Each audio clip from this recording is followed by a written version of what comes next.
Salam untuk kita semuanya, berjumpa lagi dengan saya di channel Aritela Tutorial, tempat kita untuk berbagi informasi seputar informasi pendidikan dan informasi guru, serta informasi lain yang ada hubungan dengan pendidikan dan guru. Pada kesempatan ini, perkenankan saya menyapa seluruh Bapak Ibu guru honorer setanah air, di mana pada saat ini saya mau menyampaikan satu informasi penting tentang payung hukum pengangkatan honorer menjadi CPNS. Bapak Ibu, simak videonya, jangan ketinggalan informasi. Dan bagi Bapak Ibu yang masih belum like dan subscribe, silakan like dan subscribe. Kiranya semua informasi yang disalurkan melalui channel ini selalu tampil di layar Bapak Ibu. PP pengangkatan honorer jadi CPNS masih hidup. Ini kata Itong katanya, punya bukti katanya ya. Hal ini disampaikan pada 17 Februari 2022, tepatnya hari Kamis.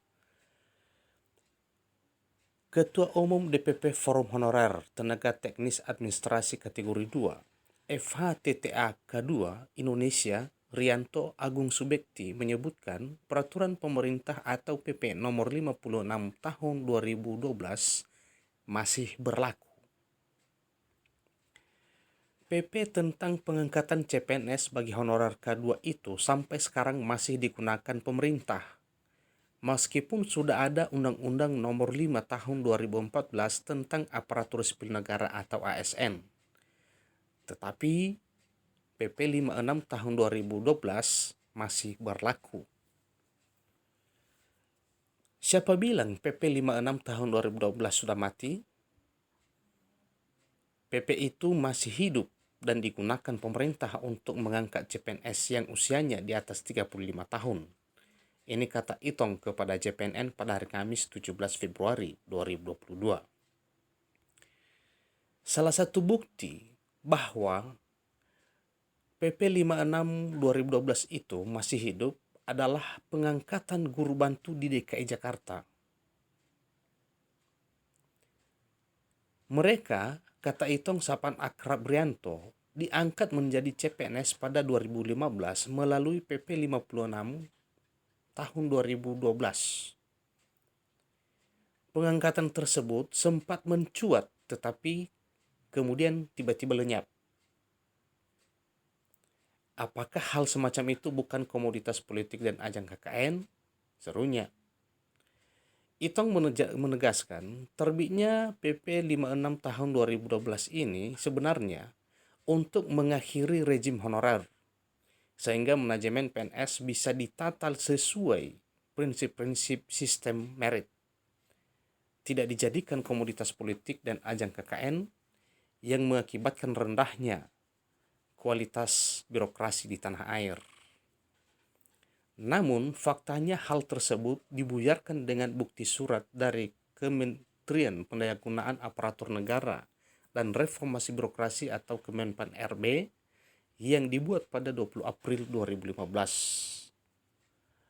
Surat nomor B garing 1399 garing M Pan RB 04 garing 2015 isinya adalah atas arahan Presiden Joko Widodo untuk menyelesaikan guru bantu di DKI Jakarta secara bertahap dalam kurun waktu 2015 sampai 2017.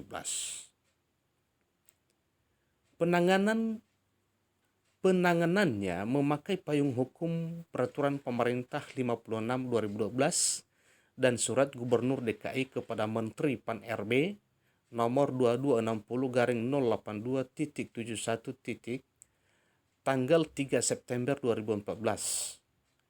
Juga persetujuan prinsip Menpan RB ke BKN sesuai surat nomor B 3544 garing M Pan RB garing 09 garing 2014 tanggal 23 September 2014.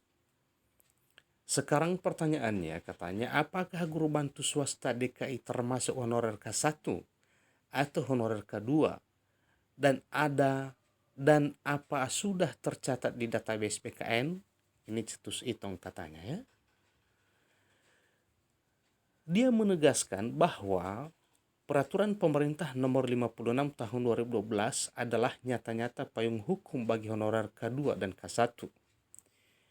Jika kemudian para honorer K2 khususnya tenaga teknis administrasi protes masalah ini, apa salahnya? Kenapa pemerintah selalu mempermainkan nasib kami? Kami tidak minta muluk-muluk, bahkan sangat sederhana. Perlakukan kami seperti para GBS DKI Jakarta, karena itu hak kami yang telah dirampas mereka, ucapnya. Itong mengaku yakin masalah tersebut diketahui Presiden Jokowi. Dia juga berharap Presiden menyelesaikan masalah honorer K2 tenaga teknis administrasi ini lewat keputusan Presiden atau Kepres pengangkatan honorer menjadi PNS.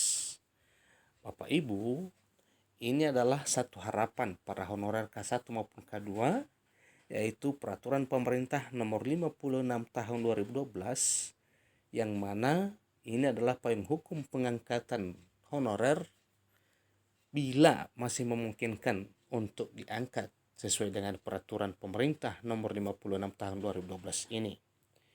Bapak Ibu, mudah-mudahan ini bukan suatu masalah, tetapi kita berdoa kiranya setelah mencuat di publik bahwa Peraturan Pemerintah Nomor 56 ini bisa dijadikan sebagai dasar untuk menuntaskan pengangkatan honorer yang ada di Indonesia.